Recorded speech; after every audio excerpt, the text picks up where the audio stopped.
Friends, current में जानेंगे video के अंदर। देखिए अभी जो है एक नई वैकेंसी आई हुई है जो कि आईटीबीपी की तरफ से निकाली गई है। यानी कि जो आईटीबीपी डिपार्टमेंट है हमारा, इंडियन तिब्बत बॉर्डर पुलिस, जिसको हम लोग फुल फॉर्म जो इसकी बनती है, उनकी तरफ से वैकेंसी निकाली गई है। करीबन 200 प्लस वैकेंसियां हैं जो कि ट्रेड्समैन के रूप में निकाली गई है। ठीक है, तो इस पूरी वैकेंसी के बारे में जानने वाले हैं। आपको ये वैकेंसी भरनी है नहीं भरनी है उसको जानेंगे। इसकी फीस कितनी भरनी होगी आपको, साथ में इसकी एप्लीकेशन जो है वो कब से स्टार्ट हुई है, कब से आप फॉर्म को भर सकते हैं, कौन सी बुक आपके लिए बेस्ट होगी, किस तरीके से आपको पढ़ाई करनी है, मैक्सिमम मिनिमम एज क्या है, कितने तक के एज भर सकते हैं, किस डिपार्टमेंट में मतलब किस जो है कास्ट में कितनी कितनी वैकेंसी है उसको जानने वाले हैं। ठीक है, और साथ में क्वालिफिकेशन मोस्ट इंपोर्टेंट पॉइंट रहता है हमेशा।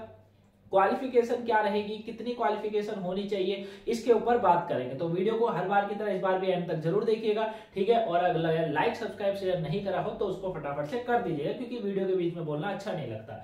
चलिए स्टार्ट करते हैं और एक एक करके पॉइंटों को समझते हैं। सबसे पहले हम लोग बात करेंगे कि जो है इसकी एप्लीकेशन कब से स्टार्ट हो रही है, मतलब कब से आप जो है इसको भर सकते हैं, हम जो है इसे भर सकते हैं। क्लियर है, तो इसकी एप्लीकेशन डेट जो स्टार्ट हो रही है, मतलब ये जो स्टार्ट हो गया है फॉर्म भरना, वो 23 से हो चुका है। यानी कि कल, आज 24 तारीख है, कल से जो है आप ये फॉर्म स्टार्ट हो चुके हैं। ठीक है, तो याद रखिएगा कि एप्लीकेशन जो इसकी स्टार्ट हो गई है फॉर्म की, वो 23 तारीख को हो चुकी है। अब बात आती है लास्ट डेट कब है अप्लाई के लिए, लास्ट डेट क्या होगी, तो पूरे एक महीने का समय है। 22 जो है एक महीने का आपके पास समय है। ठीक है, यहाँ पर जो है ये 12 है, 22-12 है ना, याद रखिएगा। ये थोड़ा सा जो है गलत है, इसको 12 कर लीजिएगा।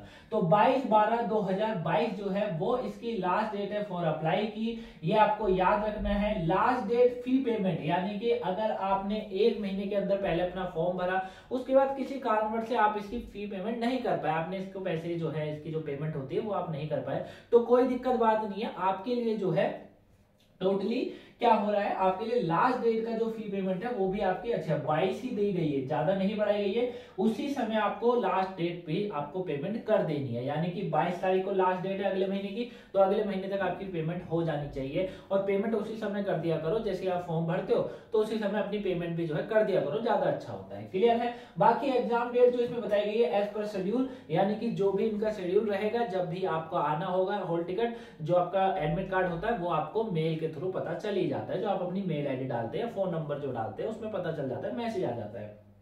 दूसरा पॉइंट पकड़ते हैं। दूसरा पॉइंट आता है कि इसमें फीस कितनी देनी होगी, यानी कि एप्लीकेशन फीस क्या रखी गई है। तो जो हमेशा होता है, जनरल ओबीसी ईडब्ल्यूएस वाले जो छात्र हैं वो कितना भरेंगे, वो 100 रुपए भरने वाले हैं। याद रखिएगा कि भैया ईडब्ल्यूएस जनरल ओबीसी वालों को 100 रुपए देने पड़ेंगे, जबकि एससी एसटी या एक्सिस को जो है 0 पेमेंट करनी है, यानी कि कोई भी पेमेंट नहीं देनी है। ठीक है, बाकी ऑल कैटेगरी फीमेल का भी यहाँ पर है, क्योंकि ये वैकेंसी फीमेल के लिए भी है, तो फीमेल के लिए कोई फीस नहीं रखी गई है, चाहे वो जनरल में आते हो, ओबीसी में आते हो, ईडब्ल्यूएस में आते हो, एससी में आते हो या एसटी में आते हो, उनको कोई भी फीस पेमेंट नहीं करनी है। ये बात आप क्लियर हो गई है, ये बात आप अच्छे से समझ गए। भैया आपकी एप्लीकेशन कल से स्टार्ट हो चुकी है, एक महीने का समय है फॉर्म को भरने का। दूसरा, फी पेमेंट की बात करेंगे तो 100 रुपए आपको पेमेंट करनी है।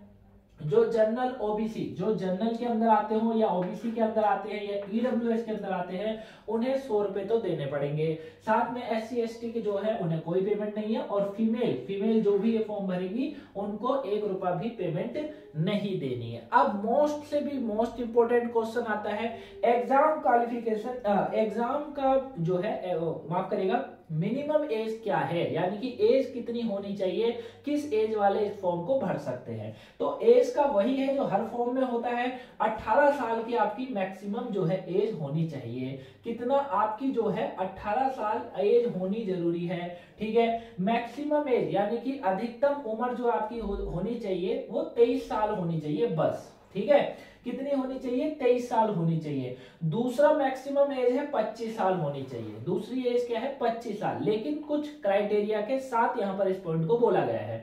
क्राइटेरिया क्या है, अगर आपकी 23 साल की एज है, आप 23 वर्ष के हो चुके हैं, या आप 22.5 साल के हैं, 22 साल के हैं, तो आपको क्या करना है, जो आपका फॉर्म भरा जाएगा वो आप केवल 3 ट्रेड में भर सकते हैं, यानी कि 3 जो है पोस्ट के अंदर भर सकते हैं। वो 3 पोस्ट क्या है, एक है टेलर की पोस्ट, ठीक है, एक आपकी क्या है टेलर की पोस्ट है, यानी कि टेलर वाली पोस्ट के लिए भर सकते हैं, गार्डनर की पोस्ट है यानी कि माली जो होता है उसकी पोस्ट खाली है, और कोबलर, कोबलर मतलब मोची, जो मोची वाली है वो वाली जॉब है, ठीक है। ये जो टेलर, माली, मोची, ये वो नहीं है जो रास्ते में बैठे हैं, ये गवर्नमेंट सर्विस है भैया, ये गवर्नमेंट सर्विस है। आप जाएंगे तो आईटीबीपी के अंदर आपको डिपार्टमेंट मिलेगा, समझ रहे हैं, ये चीजें होती है। मैक्सिमम एज की बात करते हैं, दोबारा इसमें एक और क्राइटेरिया, मैक्सिमम एज 25 साल। अगर आपकी 25 साल एज हो चुकी है, आप 23 से पार हो चुके हैं, तो इन 3 वैकेंसी के लिए आप एलिजिबल अब नहीं रहे हैं, ये 3 वैकेंसी अब आपके लिए नहीं है। लेकिन आपके लिए 3 पोस्ट और है, अगर आपकी एज 24 साल, 24.5 साल या 25 साल है तो उसमें क्या है, उसमें है सबसे पहले सफाई कर्मचारी। अगर आप सफाई कर्मचारी बनना चाहते हैं आईटीबीपी के अंदर तो आप भर सकते हैं इस फॉर्म को। वो जो है वॉशमैन, ठीक है, साथ में आपका बार्बर, बार्बर मतलब बाल काटने वाला, ठीक है, साफ सफाई करने वाला कर्मचारी, ठीक है ना। ये जो है 25 साल तक की एज वाले जो है उस ये वो फॉर्म को इस पोस्ट में भर सकते हैं, ये आपको याद रखना है। क्लियर हो गया। अब आते हैं एलिजिबिलिटी क्या है, मतलब ये जो फॉर्म है उसके लिए आपको क्या क्वालिफिकेशन होना जरूरी है। अगर आप 25 साल तक के हैं तो आपको किस क्वालिफिकेशन के तहत रहकर जो है ये फॉर्म को भरना है या नहीं भरना है। अब वही बात आ जाएगी कि आधे से ज्यादा अब इस वीडियो को छोड़ के चले जाएंगे, क्योंकि यहाँ पर पढ़ लिया होगा कि क्या है, लेकिन थोड़ा सुनकर जाइए, समझ कर जाइए। क्लियर है। चलिए बात करते हैं कि भैया पोस्ट क्या है। तो कांस्टेबल ट्रेड्समैन की पोस्ट है। ट्रेड्समैन का मतलब होता है शिल्पकार, यानी कि जो हर तरीके के काम होते हैं, जैसे सफाई का काम हो गया, बाल काटना हो गया, माली वाला काम हो गया, झाड़ू पोछा हो गया, ये सब जो है उसको कहा जाता है शिल्पकार। ठीक है, हाथ से अगर इसको पूरा ही इसका हिंदी तात्पर्य समझे, हिंदी अर्थ समझेंगे तो हाथ से चीजों को करने वाला, मैनुअली चीजों को करने वाला, है ना, वो चीज आ जाती है। चलिए, तो कांस्टेबल ट्रेड्समैन में मेल भी है और फीमेल के लिए, दोनों के लिए ये वैकेंसी आई हुई है। तो मेल की अगर बात करें तो सबसे ज्यादा मेल के लिए वैकेंसी है, जो कि टोटल 246 वैकेंसी इसके अंदर बताई गई है। कितनी वैकेंसी आ रही है? टोटल 246 वैकेंसी है मेल के लिए। ठीक है, उसके बाद आते हैं फीमेल। फीमेल के लिए टोटल 41 वैकेंसी बनी हुई है, यानी कि इस पोस्ट में टोटल 41 वैकेंसी है।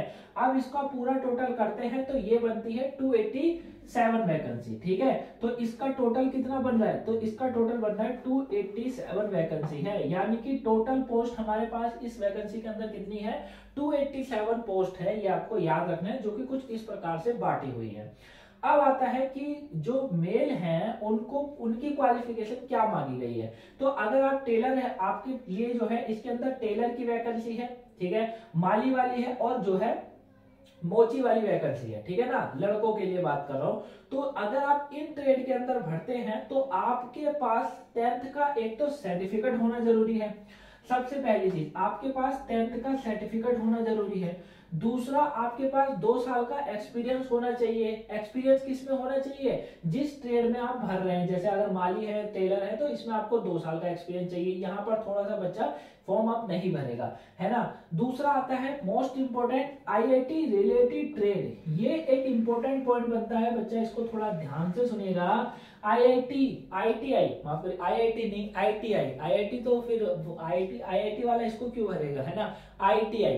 ठीक है, आईटीआई जो कोर्स होता है, अगर आपने जो 10वीं 12वीं के बाद बच्चा करता है आईटीआई का कोर्स, तो वो वैसे तो जॉब की जो अपॉर्चुनिटी है आईटीआई वालों की खत्म हो चुकी है, अपनी ट्रेड में तो उन्हें मिलती नहीं है। लेकिन कुछ बच्चे जो होते हैं वो इसके लिए करते हैं, क्योंकि ये जो वैकेंसियां होती हैं जो सेनाओं के द्वारा निकाली जाती है, ये जो चीजें होती हैं, जैसे माली चाहिए, जो है मोची चाहिए, वो क्या कहते हैं, बाल काटने वाला चाहिए, तो बहुत से बच्चे आईटीआई इसी यहाँ पर भी करते हैं कि वो इन फॉर्मों को फिर आराम से भर पाए, क्योंकि कंपटीशन कम हो जाता है, हर कोई आईटीआई नहीं करता है आजकल, याद रखिएगा। तो जिन्होंने आईटीआई कर रखी है और उनके पास रिलेटेड ट्रेड से रिलेटेड सर्टिफिकेट है, अपना कोर्स का जो है प्रमाण पत्र है, तो वो इसको भर सकते हैं। अगर आपके पास माली का है भर सकते हो, आपने माली से आईटीआई करी थी बहुत अच्छी बात है, आपने जो है बाल काटने में करी थी तो भी बहुत अच्छी बात है। टेलर के लिए, टेलर में जो है आपने टेलर का कोर्स किया था आईटीआई के द्वारा, तो आप इस फॉर्म के लिए एलिजिबल है, आप इसको भर सकते हैं। अब आते हैं लड़कियों पर, तो लड़कियों के लिए केवल इतना बोला गया है कि वो 10वीं पास होनी चाहिए, उनको सफाई कर्मचारी और जो है क्या होता है साफ सफाई और बार्बर यानी कि बाल काटने वाला काम मिल जाएगा, इसमें जॉब मिल जाएगी। ठीक है, तो लड़कियों के लिए कोई यहाँ पर आईटीआई का सर्टिफिकेट या कोई भी यहाँ पर एक्सपीरियंस नहीं मांगा हुआ है, बस इतना बोला गया है कि 10वीं का सर्टिफिकेट होना बहुत जरूरी है। और दोनों 10वीं में, तो मेल और फीमेल 10वीं का सर्टिफिकेट कहीं का भी चलेगा, आपने किसी भी बोर्ड से कर रखा हो, ये नहीं है पर्टिकुलर बोर्ड से कराओ, नहीं, आप चाहे सीबीएसई से करा हो, उत्तराखंड से करा हो, आपने उत्तर प्रदेश से करा हो, सब जगहों का चलेगा, ओपन से भी चलेगा। ठीक है, तो ये पूरी वैकेंसी थी। आई होप आप इसे अच्छे से जाने होंगे कि किस में कितनी पोस्ट है। बाकी 6 7 पोस्ट ऐसे जनरल में बांटी हुई है, वो मुझे नहीं लगता इतना बताना जरूरी है, बाकी आप उसमें देख भी सकते हैं। तो ये आपको याद रखना है, क्योंकि बहुत से बच्चे तो यही नहीं भरेंगे, आईटीआई रिलेटेड मांगा हुआ है यहाँ पर, और बहुतों के पास ये वाली ट्रेड का हो नहीं सकता, बहुत कम पे हो गई है ना। तो जिन पर है वो भरे, अच्छे से तैयारी करें, अपना निकल सकता है एग्जाम, है ना, कंपटीशन कम होता है। बाकी अगर एग्जाम बुक की बात करें तो जो आपके घर में मटेरियल पड़ा हुआ है, जो आप अगर आप गवर्नमेंट सर्विस की तैयारी करते हैं या नहीं कर रहे हैं, करने की सोच रहे हैं, अगर करने की सोच रहे हैं तो बहुत सारी एमसीक्यू की बुक्स आती है, इंस्पेक्टर नहीं, ये यूपीएससी की हो गई, लूसेंट करके बुक आती है, आप उनको जो है खरीद कर पढ़ सकते हैं। ऐसे एग्जाम जो होते हैं, छोटे एग्जाम जो होते हैं, उनके लिए लूसेंट जैसी बुकें और सामान्य अध्ययन करके जो वन लाइनर की बुकें आती है वो बहुत ज्यादा इंपॉर्टेंट होती है, उनसे पढ़िए, आप हर एग्जाम को क्रैक कर सकते हैं। क्लियर है, 3-4 घंटे का अपना शेड्यूल बनाइए, एक दिन के अंदर 4 से 5 घंटा पढ़िए, आप अच्छे से हर चीज को कवर कर सकते हैं, इन एग्जामों को अच्छे से निकाल सकते हैं। क्लियर है, तो बुकें सारी बेस्ट है, घर में रखिए, आपकी जो भी बुक है वो सर्वश्रेष्ठ है, आपको लक्ष्य तक पहुंचाएगी। क्लियर है, तो कोई बुक ऐसी नहीं बताऊंगा कि हाँ इसको पढ़िए तभी आपका सिलेक्शन हो, ऐसा कुछ नहीं होता, जो बुक है वो सर्वश्रेष्ठ है। क्लियर, तो आई होप आप इस जो है वैकेंसी को अच्छे से जाने होंगे। और कल भी मैंने आपको जो है यूपी SSSC वाला जो है यूपी SSC करके जो वैकेंसी आई हुई थी उसके ऊपर बताया था जूनियर असिस्टेंट के लिए, वो वीडियो भी नहीं देखी हो तो उसे जरूर देख लीजिए। और आज की सुबह की वोकैबुलरी या 2 बजे वाला टॉपिक नहीं देखा तो उसे जरूर देखिएगा। कल फ्राइडे है, कल आपको जो है एक पर्टिकुलर टॉपिक के ऊपर वीडियो मिलेगी, जैसे हर बार मिलती है, और सैटरडे को भी मिलेगी, तो वो वीडियो भी देखना मत भूलिएगा। मिलेंगे जब तक नेक्स्ट वीडियो में, तब तक के लिए thank you for watching guys. Video को लाइक, सब्सक्राइब, शेयर जरूर करिएगा। Thanks for watching.